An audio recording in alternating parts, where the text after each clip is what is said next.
परिवर्तन के नाम पर सत्ता में आए दोनों ही विधायकों ने आखिर किस प्रकार से अपने नाकामियों को छुपाने के लिए एक योजना बनाई है, वो है 8 मई 2025 को आंदोलन। आखिर ये योजना कैसी है, क्यों बनानी पड़ी और किस प्रकार से अपने ही प्रशासन के खिलाफ आंदोलन करने वाला ड्रामा करना पड़ रहा है, आखिर जानते हैं इस संपूर्ण मामले की आखिर क्या है पर्दे के पीछे की कहानी।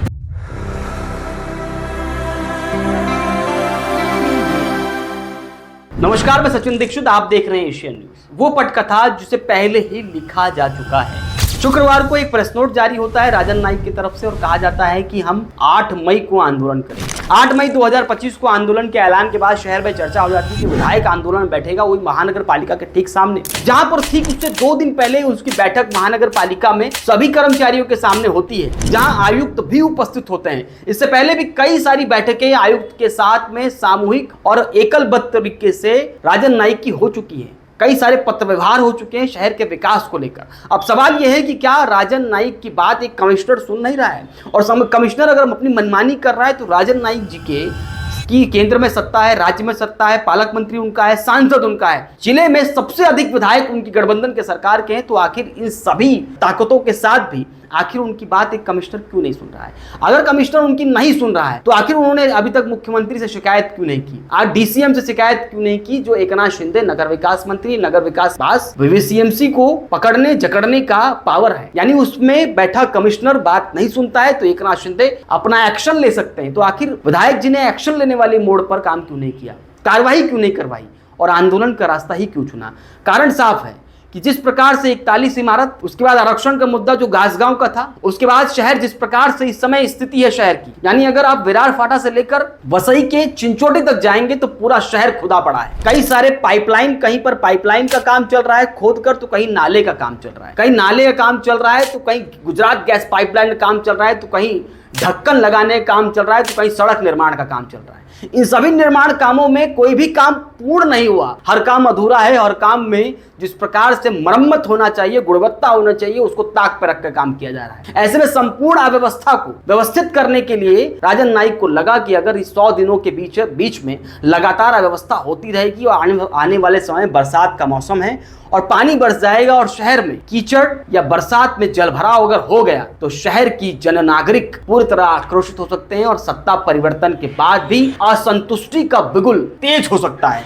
ऐसे में आंदोलन का रास्ता ही सबसे आसान और सबसे प्रमुख होगा, क्योंकि अगर आंदोलन करेंगे वीवीसीएमसी कार्यालय के बाहर तो जनता सोचेगी कि विधायक हमारे लिए सड़क पर बैठे हैं। जनता की सहानुभूति विधायक के साथ उत्पन्न होगी। इस सहानुभूति के लिए आंदोलन का ड्रामा करना सबसे सरल रास्ता है, काम करवाना कठिन रास्ता है, लेकिन आंदोलन के लिए ड्रामा सरल। लेकिन इसके पहले एक पटकथा लिखी जा चुकी है, जो राजन नाईक ने स्वयं एक पटकथा लिख ली और उस पटकथा के आधार पर वो रोल अदा कर रहे हैं। ये हम क्यों कह रहे हैं? क्योंकि राजन नाईक का अभी हाल ही में हमने एक साक्षात्कार किया था, यानी कि मुलाकात की थी। उस मुलाकात को सार्वजनिक तौर पे आपने यूट्यूब हमारे चैनल पर ऑफिशियल तरीके से देखा भी होगा। उसमें साफ तौर पे उन्होंने कहा कि 8 मई को जो उनका आंदोलन है वो जिन जिन मुद्दे पे है उन मुद्दों का उन्होंने जिक्र किया। आश्चर्यजनक बात यह है कि राजन नाईक को यह बात पहले से पता है कि 8 मई को जो आंदोलन होने वाला है, जिसका उन्होंने ऐलान कर दिया है, लेकिन उन्हें पता है कि सोमवार यानी 5 मई को आयुक्त महोदय उनकी फोन की घंटी बजाएंगे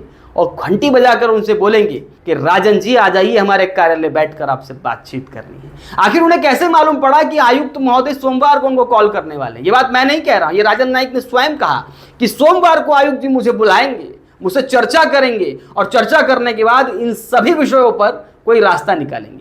अब सवाल यह है कि अगर आयुक्त आपसे बंद कमरे में बैठकर चर्चा कर ही लेते, आंदोलन करने का यह ऐलान क्यों किया? जब आपसे चर्चा आयुक्त महोदय करने के बाद कोई रास्ता निकाल ही लेंगे तो यह आंदोलन का ड्रामा क्यों, यह आंदोलन की आक्रामकता क्यों?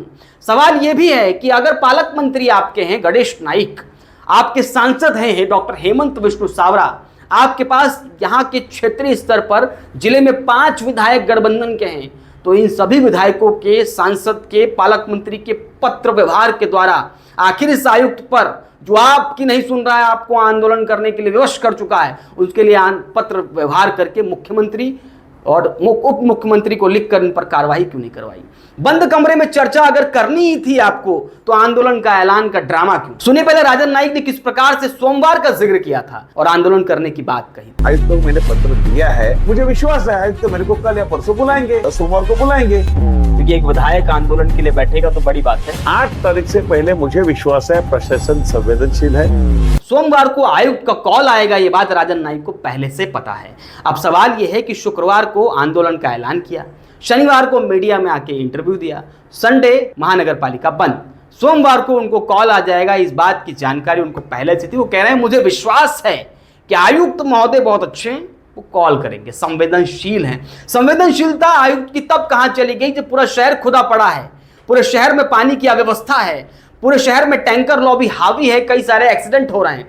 तब आयुक्त महोदय का संवेदनशीलता कहां चली जाती है जब एक आमदार को आंदोलन की आक्रामकता वाला ऐलान करना पड़ता है। संवेदनशीलता उनकी आंदोलन के ऐलान के बाद आती है। अब इन सारी बातों को राजनीतिक दृष्टिकोण जरा समझते हैं। जिस प्रकार से शहर में अव्यवस्थाओं का अंबार लगातार बढ़ता जा रहा है, जिस तरह से पानी की समस्या हो, बिजली की समस्या हो, घरपट्टी की समस्या हो, सड़क की समस्या हो, अस्पताल की समस्या हो, और जिस शहर में जिस प्रकार से खुदाई का पूरा मंजर दिखाई दे रहा है, उसकी अव्यवस्था का व्यवस्था में तब्दील करने का जो वादा किए थे वो पूरा तो हो नहीं पा रहा है। ऐसे में इसे कैसे ठीक करना पड़ेगा? 41 इमारत से लेकर अब तक के सफर में 150 दिन बीत चुके हैं, लेकिन विकास काम कहीं ठीक से नजर नहीं आ रहा है। ऐसे में अगर बरसात इसी बीच में आ जाती है और शहर डूबता है या शहर में कीचड़ या अव्यवस्था होती है तो उसमें भी आम जनता, आम नागरिक अधिक असंतुष्ट होगी। वर्तमान सत्ता से असंतुष्ट जनता को संतुष्टि में तब्दील करने के लिए एक ड्रामा करना जरूरी था, और वो ड्रामा था VVCMC कार्यालय के ठीक सामने मुख्यालय के आमदार सत्ताधारी खुद आंदोलन में बैठेगा। ऐसे में जनता के बीच में सहानुभूति उत्पन्न होगी कि देखिए हमारा विधायक परिवर्तन के बाद केंद्र में सत्ता, राज्य में सत्ता, पालक मंत्री उसका, सांसद उसका, सभी विधायक उसके, लेकिन उसके बावजूद प्रशासन जो इस समय बैठा है, जहां नगर सेवक नहीं है, महापौर नहीं है, वो उसका कंट्रोल भी सरकार के पास, लेकिन फिर भी हमारा विधायक हमारे लिए कार्यालय के बाहर आंदोलन बैठा है। सहानुभूति पाने के लिए इस तरह की राजनीति जनता को जागना होगा, समझना होगा। आपके पास ताकत है एमएलए की, विधायक की एक शक्ति होती है, उसका एक पत्र व्यवहार बड़ा प्रहार करता है। उसकी शक्ति का प्रयोग अगर वो ठीक से करेंगे तो एक आयुक्त ही नहीं, वो शहर के जनता का जनित प्रतिनिधित्व करते हैं। ऐसे में उनके पास एक संवैधानिक शक्ति है। उस संवैधानिक शक्ति का प्रयोग करके अपने पत्र का, अपने वार्ता का, अपनी सरकार का प्रयोग करके ऐसे आयुक्त को पद से विमुक्त कर सकते हैं। ऐसे आयुक्त को अपने कामकाज को याद दिला सकते हैं। तमाम तरह की योजनाओं का लाभ देने के लिए आयुक्त को विवश कर सकते हैं।